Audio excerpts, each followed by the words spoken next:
प्यारे साथियों, solution with Rajesh sir channel पर आपका बहुत बहुत स्वागत है।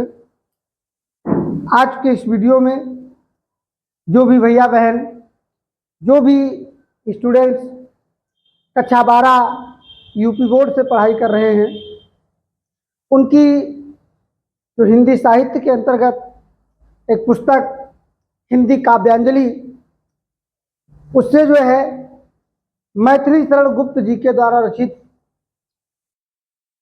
कुछ पंक्तियां जो कैकेयी का अनुताप शीर्षक से उद्धृत हैं, जिसके जो रचयिता हैं कविवर मैथिली शरण गुप्त जी हैं।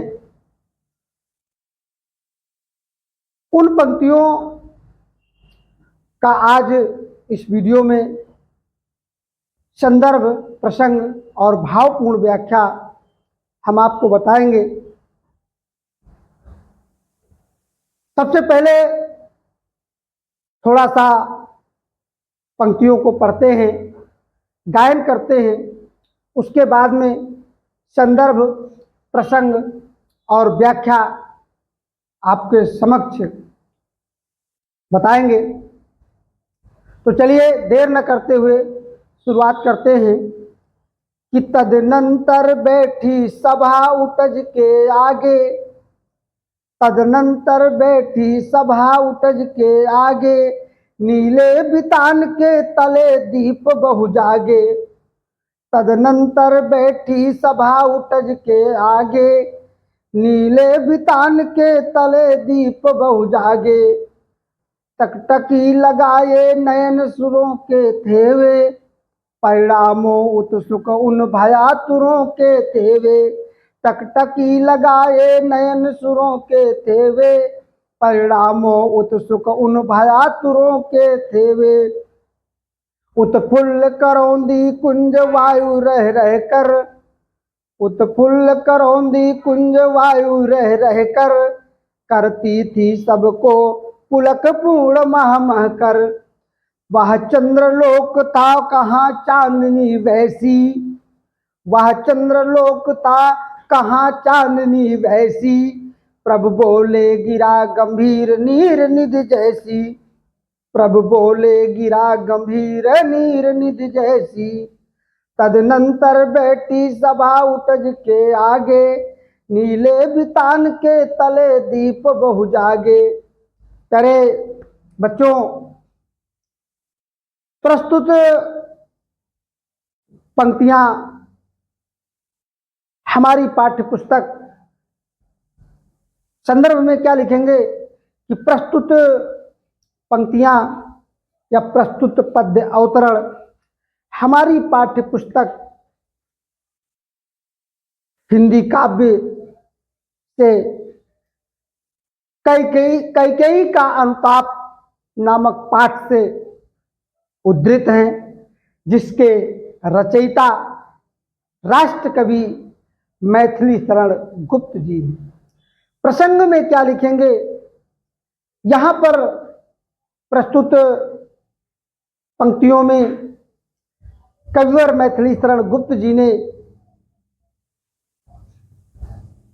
प्राकृतिक सुंदरता का बड़ा ही मनोहारी चित्रण किया है। जिस समय प्रभु श्री रामचंद्र जी की कुटिया के समक्ष, कुटिया के सामने सभा बुलाई गई रात्रि के समय, तो उस समय का बड़ा ही मनोहारी चित्रण, प्राकृतिक चित्रण कविवर मैथिली शरण गुप्त जी ने किया है। और व्याख्या में क्या लिखेंगे कि प्रस्तुत पद्य अवतरण में गुप्त जी वर्णन करते हैं कि जब भगवान को यानी प्रभु श्री रामचंद्र जी को 14 वर्ष का वनवास और भरत को राजगद्दी मांगने वाली वीर छत्राणी कैकेयी आज प्रभु श्री रामचंद्र जी के समक्ष एक गोमुखी गंगा के समान शांत हो जाती है अपने किए का पश्चाताप करती है, उसी का वर्णन गुप्त जी ने किया है।